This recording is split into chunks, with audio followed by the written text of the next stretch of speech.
This video is brought to you by patreon.com/worsttake. Get access to exclusive live streams and Discord servers, on-screen shoutouts, and early access to some videos when you join now. Help make sure that we can continue to make content like this by supporting the Patreon. Links are in the description down below.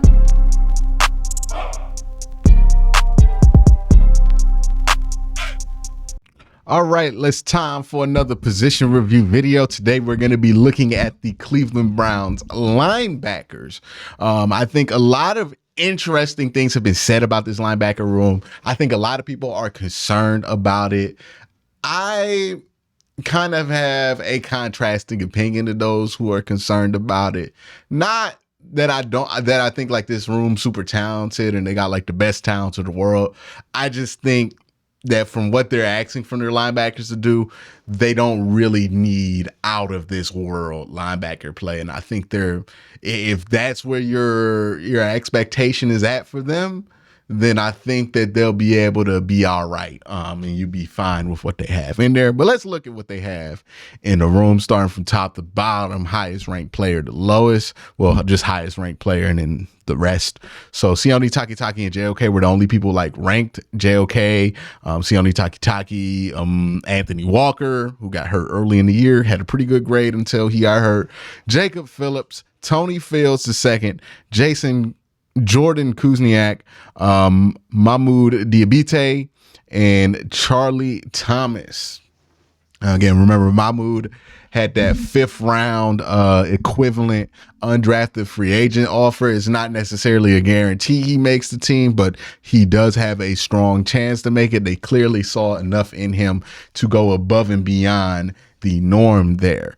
So let's break this down into different groups. I want to talk about the main linebacking group, the concerns and the strengths of each person in that main group.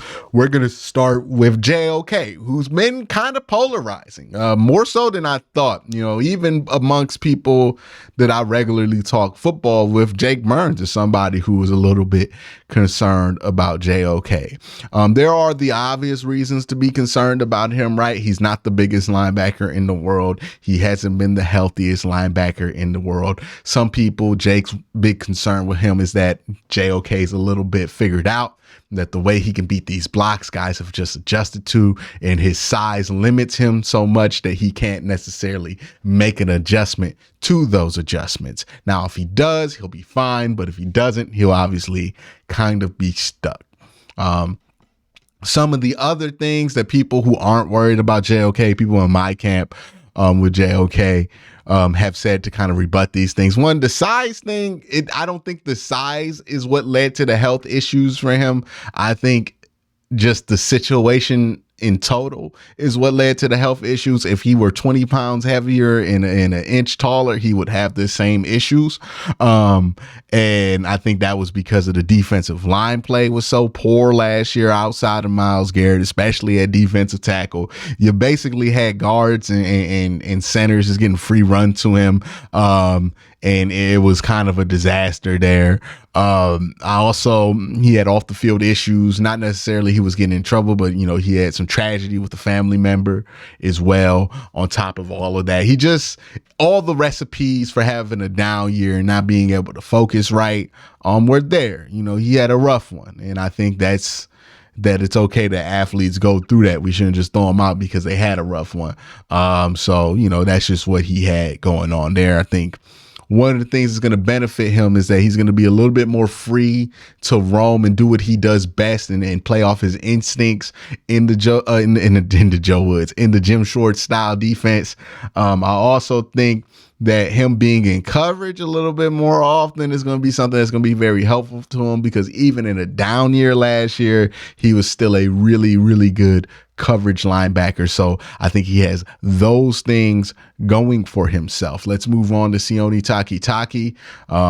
The biggest concern with Sione Takitaki, he had an ACL injury late last year, but he's already back to practice. So like, shout out to his ACL. They must be strong. His ACL must be strong or something, because that's an incredible incredible recovery. What concerns me about Sione Takitaki is, hey, was there any loss of athleticism because of the ACL? Now, this isn't something we usually talk about anymore because it seems like the loss of athleticism has been very small for guys going through ACL injuries, especially in the modern day. But still something you have to think about, given that he already had some limits in his coverage ability. He was never a great coverage linebacker. He was always kind of a run stuffer and a rotational guy. And I do worry that, with the lack of depth at linebacker, that they're going to ask Sione to do more of the coverage stuff. And I don't know how well he can hold up, especially in a Jim Schwartz defense where you have a little bit more free reign and you have more responsibilities when it comes to man and everything else like that. The next linebacker I'm going to talk about is Anthony Walker. Again, a concern with him is injury. He missed most of last year with the season-ending injury. Not luckily, he had that injury in early October against Pittsburgh, so he should be back relatively soon, even though he's up there in age. Well, not up there, he's like 28. But yeah, the thing with all three of these guys, honestly, is that they all had season-ending injuries, right? Like, that's the biggest concern. When I had Tyvis Powell on here, that was one of the things that he mentioned was a giant concern with him, was that these linebackers are fine on paper, but all three of these linebackers also got hurt for the whole season last year. So that's the big concern with him. I think the reason that those injuries happened again was because you just could not get decent defensive tackle play. And I think that's part of the reason they got Siaki Ika, because they just need a big body in there to slow people down so the linebackers can do something. I do worry about, the same thing I worry about with Sione Takitaki in a similar way as what I worry about with Anthony Walker. Like, is this defense the right fit for him? Like, he might have been a better fit for a Joe Woods style defense than he is for this one, because in this defense, similar to Sione Takitaki, I feel like it's a lot more likely that his flaws or his lack of ability in coverage could be something that ends up biting him in the ass more often in Cleveland.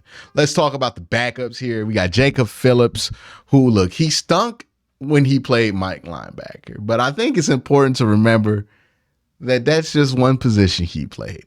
Yes, he stunk at that position, but I do think he'll be fine if you put him at Will or Sam. I think he's honestly the best person to pair with Sione Takitaki, so you don't have to put Takitaki in all those bad situations. He's a good enough athlete, speed to speed guy. The question, the issue with him is that his instincts at Mike are just bad. Especially in run defense, and then he's not the surest tackler in the world. Tony Fields, I thought, played well in the limited snaps that he had, and I could say the same thing about Jordan. I thought he played well in the limited snaps that he had last year. You have the issues with injuries. Let's talk about some of the supplements with these players.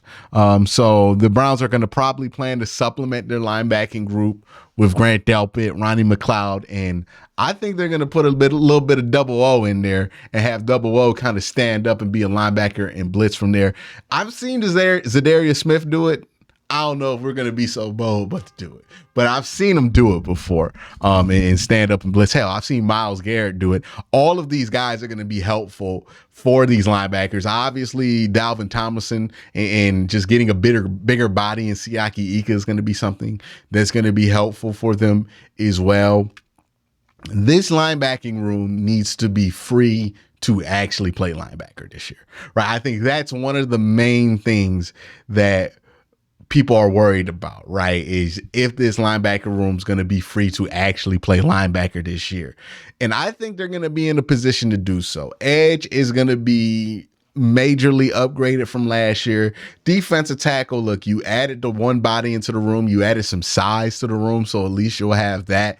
And then in the secondary, you added some safeties to the room, and then you already kind of upgraded your corners by just taking Greg out the slot and allowing him to play a little bit more free.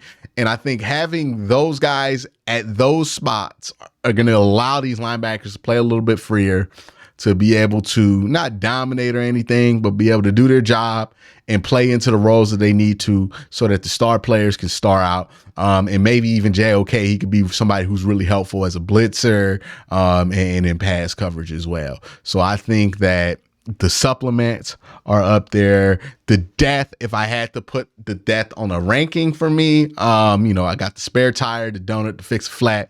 This is definitely donut depth for this team, right? If one of these guys go out, let's say JOK goes out, you could live with Jacob Phillips in there or Tony Fields in there for a couple of weeks. You could live if Anthony Walker went out throwing Tony Fields at Mike or Jordan K at Mike, or even Sione Takitaki at Mike. We saw that work last year. If you lose one of these guys, I think you're fine. The issue is if you lose more than one of these guys, that you run into some real problems there. But even then, I think the problems will be limited at linebacker due to the nature of the position and how little I think is going to have an impact on what this defense does. I think if we listed the defense out from position priorities and being good at this position is going to make you but so good. There's edge, there's corner, there's safety, then there's defensive tackle, linebacker. Like, I just don't think they're that high on the pecking list for what would affect this defense in a positive and or negative way. So given that's the way I feel about this room, I'm going to give this room a grade of C+. Let me know what you think in the comment section below. Was that too high of a grade? Was that too low? Let me know. But have a great day. Have an even better night.